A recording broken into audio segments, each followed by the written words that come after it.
ni Sir Robert na yung mga kababayan natin na nandyan, hindi na kailangan nga magdala ng instrumentos sa kung saan natin ginagawa yung kompetisyon, tanging yung mga sarili lang nila. Dito ako kay idol Anthony Castillo. Ayan, may boses na. May boses na to.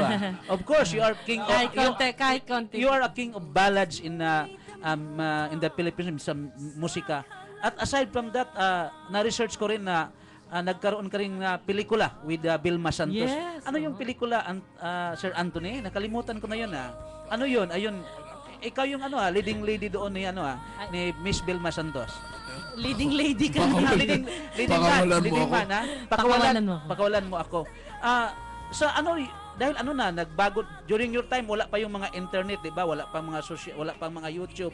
Mga lampara pa yung gamit at saka rin mga bira lang yung kuryente.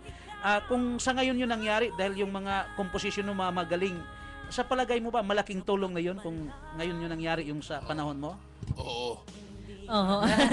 Talagang short ang nyo. Oo, dahil right now po, yung mga comparing, sa akin sa palagay ko, yung if you're talking about that, comparing ho yung music ngayon sa music noon, iba ho ang music noon.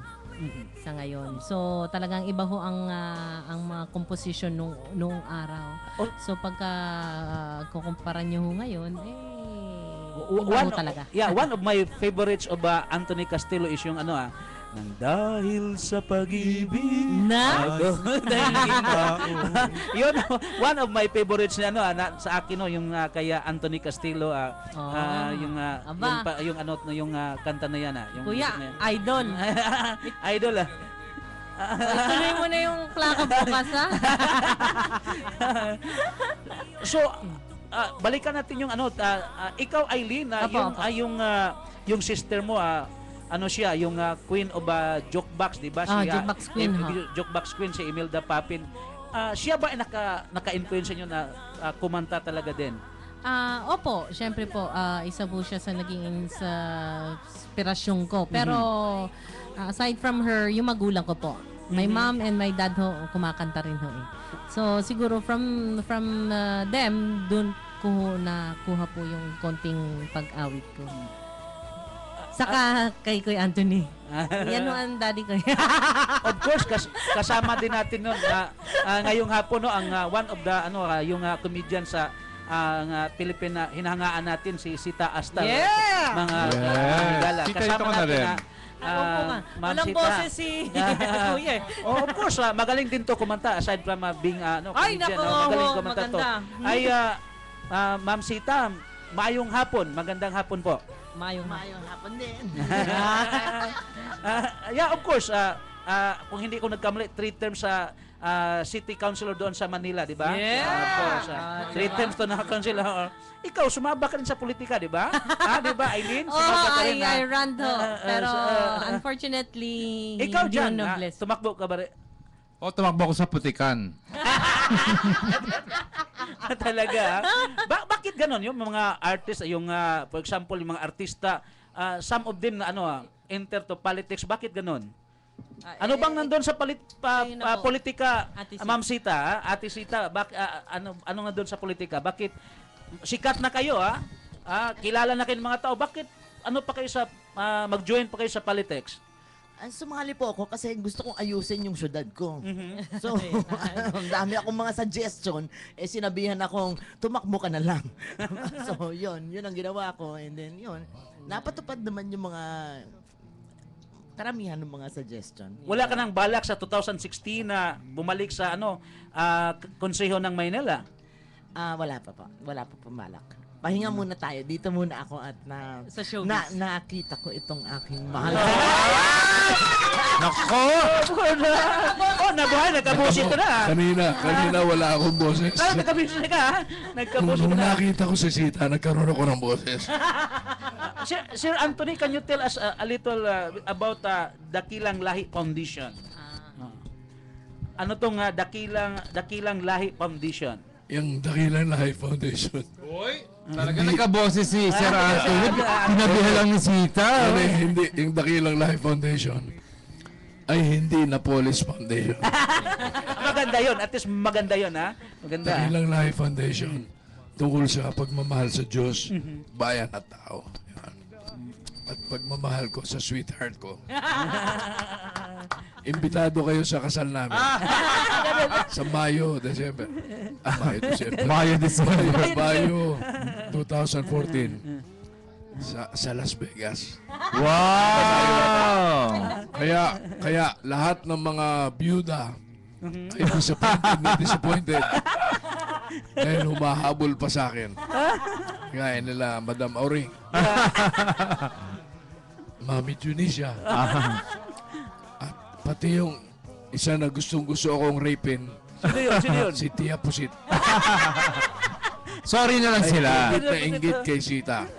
Sorry na lang sila, di Sorry ba? na lang. Kayo John at saka Eileen at saka Sir Anthony, ano ba yung mga tips no para maging successful ikaw na artista or songwriter or successful ka sa Boses Tinig Pinoy? Ano yung mga tips kailangan ng mga contestants? Okay po, sa lahat po naman ng mga contest, ang pinaka-tip ko talaga is the right song. Dapat tama ho ang awit nila dahil sa kadami-dami na mga awitin, hindi naman po lahat ng kanta is bagay sa mga umaawit. So, yun po ang pinakaunang-unang tip ko sa kanila. Sa pangalawa po, kailangan they have to sing from their heart. Kahit gaano kagaling ho yan, kahit gaano kagaling ang isang mga awit, kung wala sa puso, baliwala ho yun. Pangatlo ho, I think every time they sing, they have to offer to the Lord. Ayun ho ang palagay kong dapat gawin. So, aside from that, practice lang ho ng pag-awit para gumaling ho. Yun lang. Jan, Yun may lang po yung sa dagdag ka akin. ba Jan? Well, syempre nakita ko kung paano yung mga umusbong from That's Entertainment, tsaka GMA Super Show with Kuya Terms, di ba? Dahil kasama ko doon. Ang napansin ko lang, regardless of what you do dito sa show business, dapat hindi ka pinipilit. Dapat mahal mo yung ginagawa mo. Dahil kapag mahal mo yung ginagawa mo at gusto mo yung ginagawa mo, wala magsasabi sa'yo. Kahit mapuyat ka nga basta gusto mo yun. Walang makakapigil sa'yo kahit walang tulugan nga And kung nandyan ka na, mahalin mo dahil sometimes yung luck only knocks once, Yeah. 'di ba? Kung binigyan ka ng pagkakataon ng 2 beses, the better, 'di ba? At saka be professional. Ang pakikitungo mo sa mga kasamahan mo, sa mga co-contestants ng mga ating sumasali dito, dapat maging totoo ka sa kanila. At saka walang walang intrigahan, walang siraan. Dapat pare-pareho kayo kasi at the end of the day, kung ano't ano man ang kakayahan mo, makikita ng mga tao yon. At kaya nga nagkakaroon ng mga fans, no matter what you do, minsan kahit na hindi ka magaling kumanta, di ba? There's an it na tinatawag. Narinig ko yan sa ating presidente Robert Rivera na meron siyang idea for these people na kahit na anong gawin mo basta may eat ang tao katulad ni Anthony Castelo, di ba? Kahit na on and off nag-abroad siya, he made a mark already, di ba?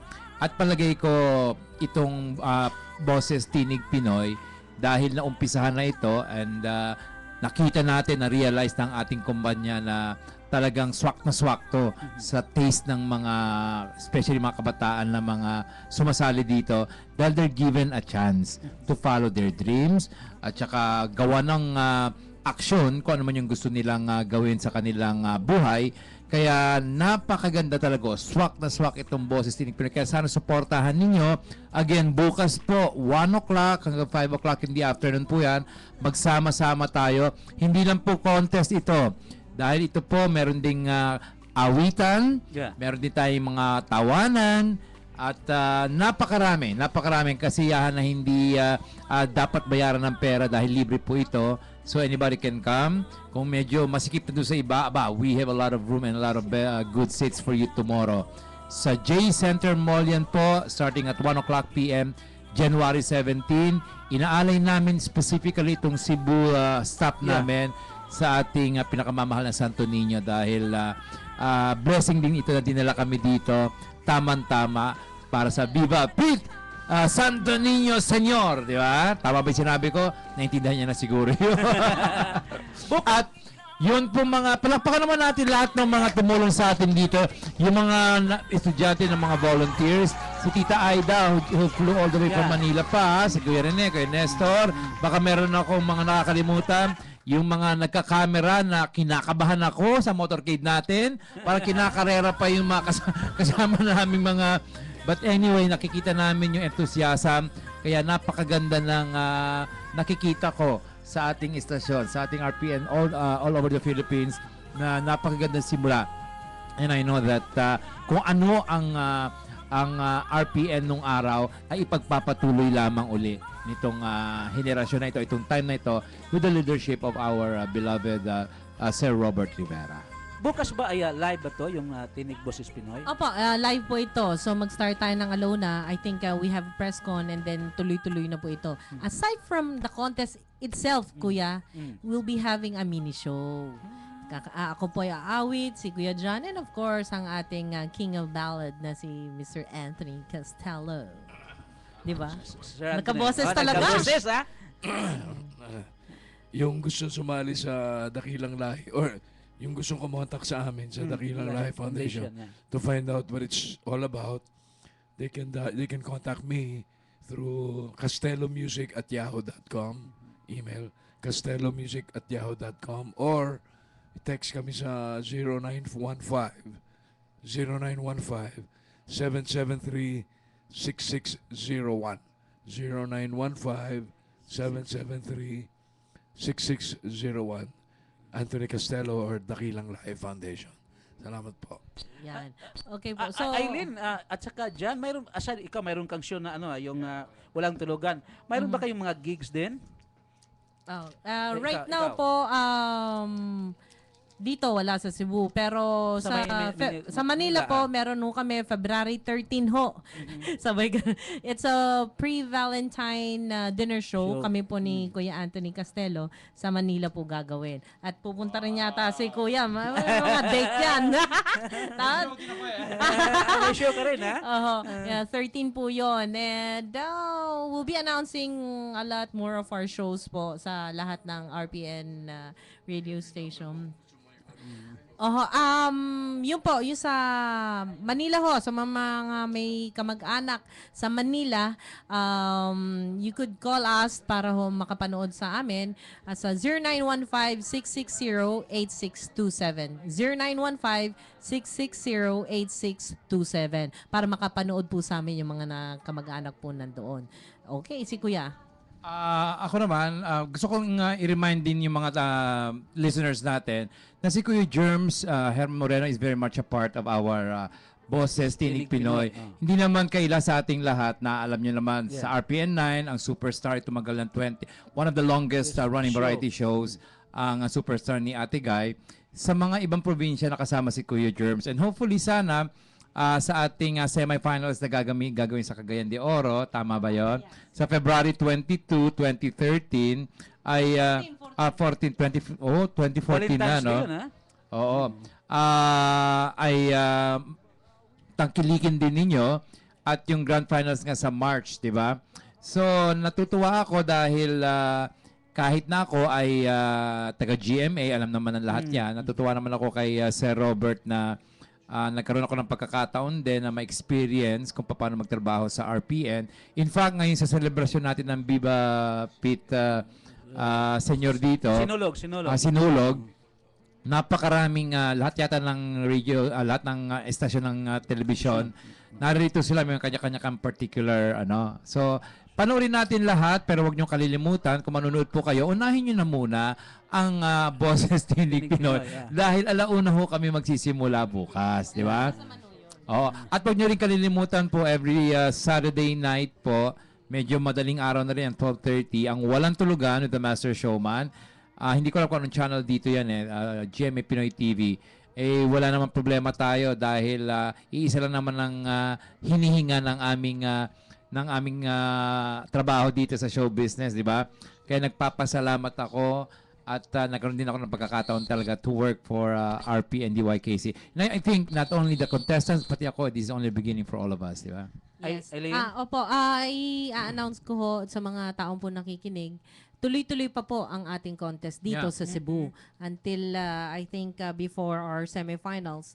Doon po gagawin ang quarterfinals, ang semifinals sa Cagayan de Oro, pero may quarterfinals pa rin dito sa Cebu. So sa mga gusto pong sumali, mag-form na ho kayo ng duo or trio na a cappella na wala ho music.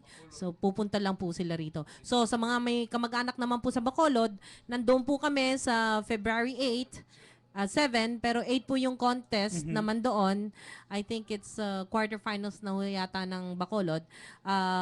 Yun po, baka gusto ho nilang sumali rin or invite to watch yung yung mga kamag-anak po nila. Importante rin, Aileen, i-remind natin sa kanila, yung mga contestants ngayon para bukas, kung hindi sila nanalo, katulad nung duet, pwede silang mag-form ng tatlo. Tapos yung, kung hindi nanalo yung isa sa mga grupo ng ating trio, then humanap sila ng pwede nilang kaduet and they can join again doon sa, sabi nga ni Aileen, meron tayong Quarterfinals. weekly at saka merong monthly. So, huwag sila mawala ng pag-asa dahil kung magkasakit kayo ngayon, may second chance pa rin kayo to join. So yung quarterfinals sa mga regions, tapos semifinals doon sa Cagayan, Cagayan de yung Oro. final sa Maynila. Sa Maynila, sa March 19, if I believe, nabanggit sa akin ni Ate Aida, sa SM Ora gagawin. Wow! Isa sa pinakamalaking mall at natutuwa kami nga. Again and again, nagpapasalamat kami sa napakainit na pagtanggap sa ating Boses Tinig Pinoy. And simula pa lang ito. At nakita ko nga dito, specifically sa Cebu, na-energize at saka nabuhay muli ang mga damdamin ng ating mga taga-DYKC. Sir Edward, maraming salamat sa pag-imbita mo rin sa amin dito sa iyong programa ngayong hapon. Sir Anthony? Busy pa rin ako nagpe-perform sa mga Pagcor casinos So may all gigs over ka the rin? Philippines. At si Miss Sita naman is also still busy appearing in TV shows, yung mga teleserye. In fact, meron silang taping no isang araw which will come out, kaya naman it will come out. Can you talk about that a little bit? Yung sa guesting with the char. Miss Sita is very talented, Very talented. Yeah. Madam Chairman. Madam Chairman.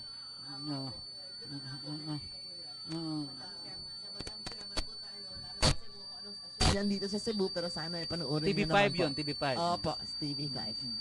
And more power to RPN9 kasi balita ko magsisimula na kayong magbukas ng mga TV shows. Yeah, Totoo ba yan? yeah. Alright, Of course. sana magtuloy-tuloy na. Yung mag-umpisa na yun Oo. naming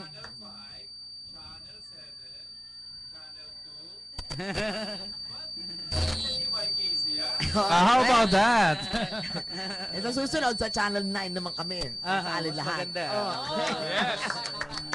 So ano na lang, yung parting statement at saka mensahe ninyo sa mga Cebuano sa Visayas and Mindanao. So unahin natin si Aileen. Aileen, ano yung parting statement natin? Okay, bago ho ako mag-parting statement ho, i-announce ko lang ho, may album ho ako. Ah, okay. It's under Universal Records. So, Ikaw ang Musika by Eileen Grace Papin ho. Pakiano nga sa microphone ano daw?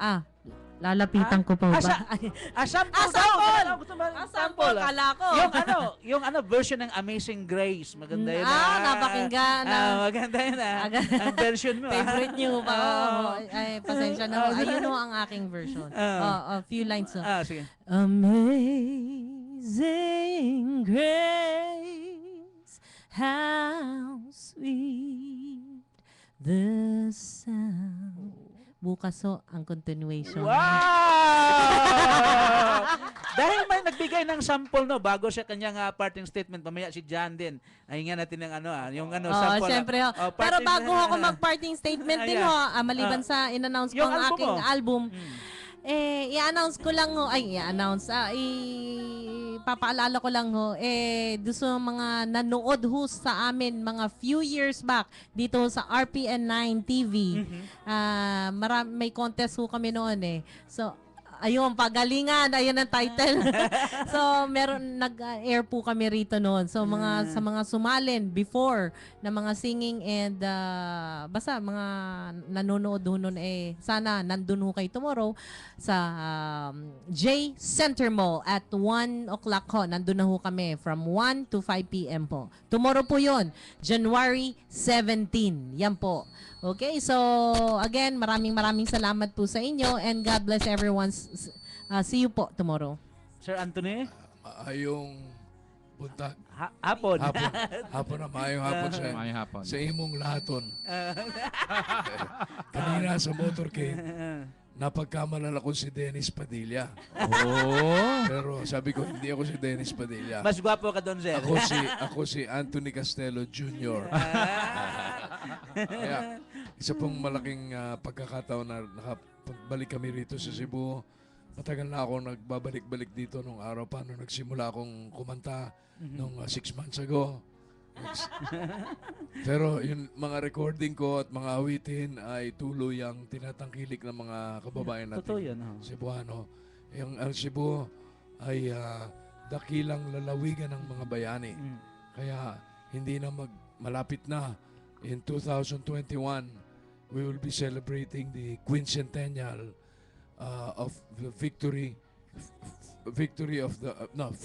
victory of the Filipino people, which was the Lapu-Lapu's Lapu-Lapu. victory. So that is in 2021, not too far from now. Wow. So 500 years yun. The first revolution in the Philippines. Lapu-Lapu. First successful resistance against foreign aggression. Yeah, tama. Kaya, yung dakilang lahi na foundation natin ay pinapalaganap yung mga ganyan. So, we will be here. Hopefully, we'll still be around 2021. 500 years. Kaya, abangan natin yan. It's a great, it will be a great period of rekindling history and the Filipino victory and resiliency. Yeah.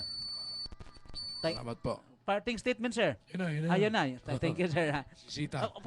Pwede ba sample kahit konting line lang sa mga bukas na. Magjuju. Reserve Alam mo, na bukas. yung bagong album ko, mayroon na kaming duet ni Sita dahil yun ang i-dedicate ko sa kanya sa wedding namin eh. Pero yung kanta, yung duet namin, ang problema, pagka okay ang boses ko, baritone ako. Kaya lang ang boses niya, bass. Since na wala kang boses, I know if you can sing a song for Sita. Bukas daw. Hindi. Itong kakatay mo sa kanya. Pero bago kantahin, in behalf of our President, Sir Robert Rivera, kay Kuya Germs na rin, at sa lahat ng ating mga masisipag na kasamahan sa RPN sa Manila, no? Ate Aida, thank you very much. Kuya Nestor, Kuya Rene, and all those people, Kuya Anthony, na kung hindi dahil sa mga taong ito, syempre wala rin kami dito. Lahat nagpaplano, pupunta lang kami dito, then mag-motorcade and we'll go on stage and get on with the show. Pero gusto ko nyo malaman na ng mga nakikinig sa atin na hindi ho kami tatlo lamang dito. Hindi ho namin kaya to. It is a concerted effort. Especially itong DYKC sa Cebu, kung hindi dahil sa napakagandang preparasyon ninyo since kanina, kadarating lang hulang namin kanina but everything went on very smooth at yung tinutuluyan natin, Ate Aid, sa Montebello, ang napakagandang tuluyan na Montebello Villa. Maraming salamat po sa inyo. At sana po, kahit maski pa paano ma-entertain namin kayo, at good luck po. Sana nga, sabi ko, you cheer for your contestants dito. Baka who knows, from Cebu, dahil maraming nanggaling dito. Dulce is a good friend of mine, Yeah. Pilita Corrales, Anthony Castelo is not from Cebu, but Bino Morales. Maraming salamat. Happy New Year to you. I think we opened the year right dito sa Cebu dahil sa Sinulog. Viva Pete Senyor. And good luck din sa nalalapit na wedding ninyo. At magkita-kita mo naman tayo bukas 1 p.m. And this is the song that you're gonna sing for Sitas. If you can sing today, okay? Alright. At sa lahat ng mga lovers who are listening. Ano nga ba yun? Someday, when you're awfully low and the world is cold, I will feel the glow just thinking of you and the way you look today. Wow, thank you, Jan. Thank you, Jan. Thank you. Of course, diba? Ma'am Sita, parting statement, mensahe sa mga Cebuanos.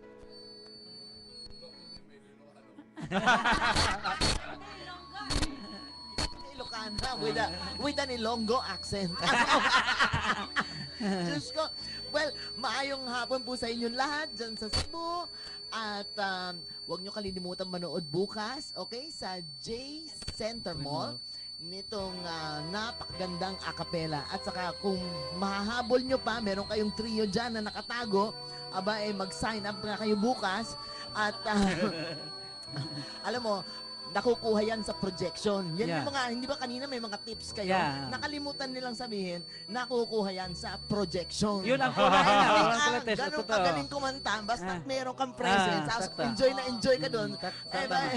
Sitas, Madadala na rin, hindi ba? merong song si Anthony sa'yo. If you can sing a song for Anthony, what will it be?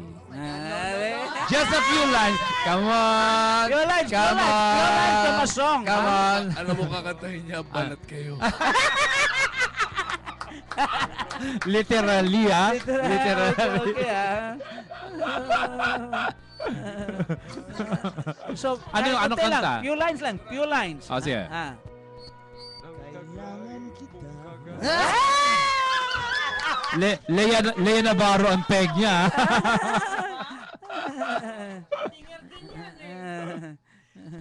Okay, so magandang hapon. See you. And then wag niyo kalimutan manonood ng TV, okay? At lalong-lalo na sa RPN 9 pagdating ng panahon. Okay, thank you. And for all of us, good luck at walang tulugan. Of course, mga higala inyong nabati no, nadungog ninyo ang atong mga bisita karong hapon na no, walay lain si Eileen Grace Papin no, ang manghod nga ni Imelda Papin mga higala. Of course, kauban sab nato no, ang walang tulugan, ang co-host ni Kuya Germs, si John Knight mga kaigsonan, si Ma'am Sita Astals, of course ang idolo sa kanang King of Love Songs, Anthony Castillo mga kaigsonan no. So sa makausap pa mga mag-imbitar mi ninyo ug mang adlaw no, alauna sa hapon diha sa J Century Mall, diha ipahigayon ang tinig Busis Pinoy mga kaigsonan. Sa makausap pa kini inyong higalas kahanginan Edward Ligas mingon, mayong gabi kanatong tanan. Thanks God for everything. Viva Pip! Ikaw ba'y nilikha na magdulot ng tuwa o magsabog ka ng luha? Ngunit kahit kaganyan, kailangan ka ng daigdig. Kailangan ka ng aking pag-ibig. Babae, masdan ang aking puso.